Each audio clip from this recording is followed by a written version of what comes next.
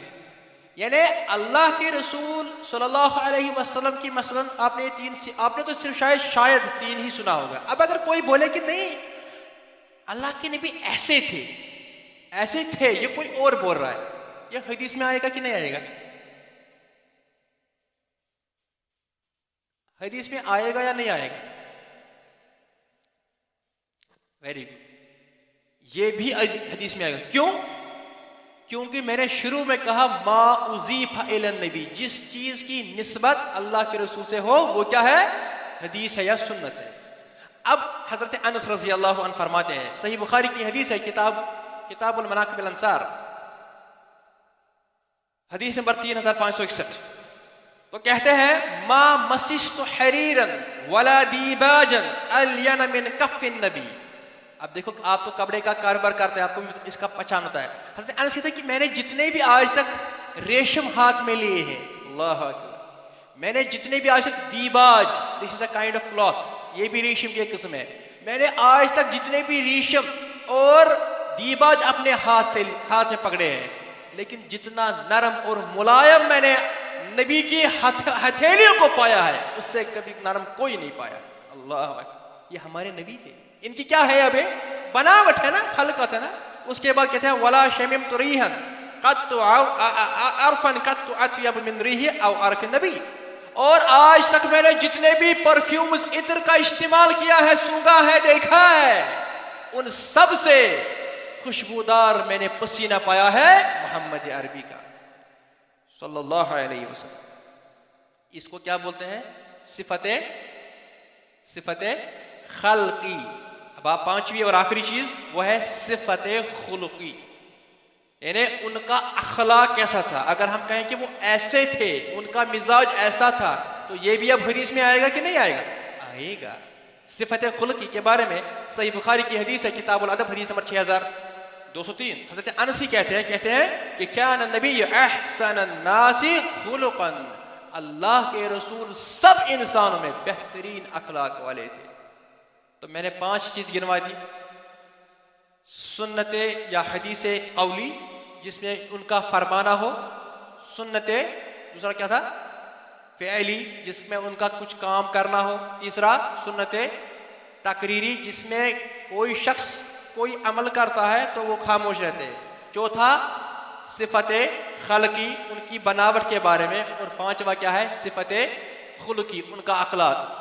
ایک اور چیز آتی ہے، اگر تاریخ اور سیرت سے کوئی بھی بات ان سے ملوث ہو، مثلا وہ اس سال میں پیدا ہوئے، یہ بھی حدیث میں آتا ہے۔